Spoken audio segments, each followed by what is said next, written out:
Assalamualaikum dear students, welcome to the Azim group of publications. I'm Nimradin, your chemistry teacher, and today we are going to discuss some examples from our previous lectures from chemistry book by Azim Academy. So सबसे पहले आज की जो हमारी example है वो है example number 4. Example number 4 में हम डिस्कस करेंगे कि अगर किसी भी चीज़ के एम्पिरिकल फार्मूला को कैलकुलेट करना हो तो किन स्ट्रेटजीज़ को फॉलो करके आप उस चीज़ का एम्पिरिकल फार्मूला कैलकुलेट करेंगे.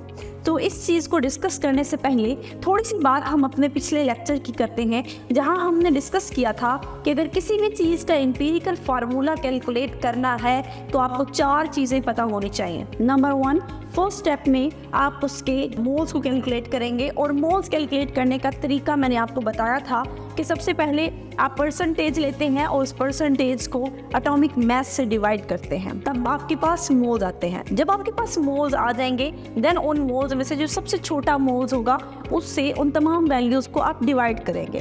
फिर आपके पास एक आंसर आएगा, वो आंसर आपको एम्पिरिकल फार्मूला बताएगा. लेकिन अगर वो जो रेशो आएगी, अगर वो रेशो सिंपल होल नंबर नहीं है देन आप उसको किसी भी डिजिट से मल्टीप्लाई करेंगे और आपके पास होल नंबर रेशो आ जाएगी और होल नंबर रेशो को यूज़ करके आप एम्पिरिकल फार्मूला को कैलकुलेट करते हैं. आज हमें 2 एग्जाम्पल्स को डिस्कस करना है. सबसे पहले मैं एग्जाम्पल नंबर 4 को डिस्कस करूंगी, जिसमें वो ये कहते हैं कि आपने एम्पिरिकल फार्मूला कैलकुलेट करना है. लेकिन यहाँ एक बहुत ज़रूरी बात मैं आपको बता दूं कि कुछ ऐसे एग्जाम्पल्स या न्यूमेरिकल्स होंगे जिनकी स्टेटमेंट में मैथ्स गिवन होगा, परसेंटेज गिवन नहीं होगी.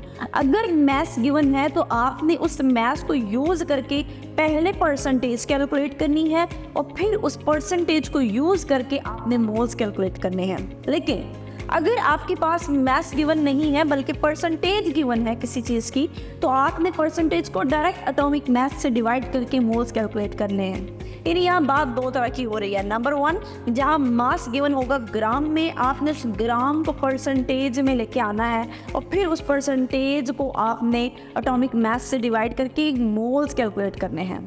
लेकिन यहाँ डबल स्टेप हो जाते हैं. लेकिन अगर आपके पास स्टेटमेंट में ऑलरेडी परसेंटेज है तो आप उस परसेंटेज को डायरेक्ट एटॉमिक मास से डिवाइड करेंगे और आपके पास मोल्स आ जाएंगे. इसी चीज़ को समझने के लिए हमारे पास इस वक्त बुक की एक एग्जाम्पल है, एग्जाम्पल नंबर 4, जिसमें वो ये कहते हैं कि आपके पास एक ऑर्गेनिक कंपाउंड है और हमें पता है कि जो ऑर्गेनिक कंपाउंड होते हैं उनमें कार्बन भी होती है और उनमें हाइड्रोजन भी होती है. यहाँ कहते हैं कि आपके पास एक लिक्विड का सैंपल है और उस सैंपल में कार्बन भी मौजूद है, हाइड्रोजन भी मौजूद है और ऑक्सीजन भी मौजूद है. इसके अलावा वो कह रहे हैं वो जो ऑर्गेनिक कंपाउंड है जो लिक्विड स्टेट में, आप उसको क्या करेंगे, बर्न करेंगे. यानी आप उसकी कंबस्शन एनालिसिस करेंगे. जब आप उसके कंबस्शन एनालिसिस करेंगे, उस ऑर्गेनिक कंपाउंड को बर्न करेंगे, तो हमने ये पढ़ा था कि उस ऑर्गेनिक कंपाउंड में मौजूद कार्बन कन्वर्ट हो जाएगी कार्बन डाइऑक्साइड में, हाइड्रोजन कन्वर्ट हो जाएगी वाटर में. तो अब हम वही बात करते हैं यहाँ पे. वो कहते हैं आप एक लिक्विड सैंपल लें, उस पर हम कंबस्शन एनालिसिस परफॉर्म करेंगे. लेकिन स्टेटमेंट के मुताबिक आपके पास वो जो ऑर्गेनिक कंपाउंड है उसकी अमाउंट कितनी है, उसकी अमाउंट है 0.5439 ग्राम. आपने इतना ऑर्गेनिक कंपाउंड लिया, उस ऑर्गेनिक कंपाउंड को बर्न किया. जब आपने उसको बर्न किया तो उसमें ऑर्गेनिक कंपाउंड में मौजूद कार्बन डाइऑक्साइड में कन्वर्ट होगी और यहाँ पे उसका मास लिखा हुआ है 1.039 ग्राम कार्बन डाइऑक्साइड. इसी तरह जब आपने उस ऑर्गेनिक कंपाउंड को बर्न किया था तो हाइड्रोजन कन्वर्ट हो गई थी वाटर में. तो यहाँ पे सेकेंड चीज़ है, वाटर की अमाउंट लिखी हुई है 0.6369 ग्राम. इसके बाद यानी आपको यहाँ कार्बन डाइऑक्साइड की अमाउंट भी गिवन है, आपको यहाँ वाटर की अमाउंट भी गिवन है. कैलकुलेट आपने क्या करना है, एम्पिरिकल फार्मूला. तो कहाँ से शुरू करना है, मैंने आपको कहा कि अगर अमाउंट गिवन होगी तो सबसे पहले परसेंटेज कैलकुलेट करें. परसेंटेज कैलकुलेट करके देन आप उसको एटॉमिक मास से डिवाइड करेंगे और फिर मोल्स कैलकुलेट करेंगे. तो स्टेप 1 में आपके सामने इस वक्त एक फार्मूला शो हो रहा है. ये फार्मूला हमने कंबस्शन एनालिसिस में भी पढ़ा था, जिसमें हमने पढ़ा था कि अगर परसेंटेज ऑफ कार्बन कैलकुलेट करनी हो तो आप given mass divided by mass of the compound multiplied 12 divided by 44 करते हैं. यहाँ परसेंटेज ऑफ कार्बन के बराबर लिखा हुआ है 1.039. ये 1.039 क्या है, ये कार्बन डाइऑक्साइड का मास है जो स्टेटमेंट में गिवन है, डिवाइड बाय 0.5439 क्या है, ये मास ऑफ ऑर्गेनिक कंपाउंड है जो स्टेटमेंट में गिवन है, मल्टीप्लाई 12 डिवाइडेड बाय 44 है। 12 क्या है, कार्बन का एटॉमिक मास है और 44 कार्बन डाइऑक्साइड का मास है।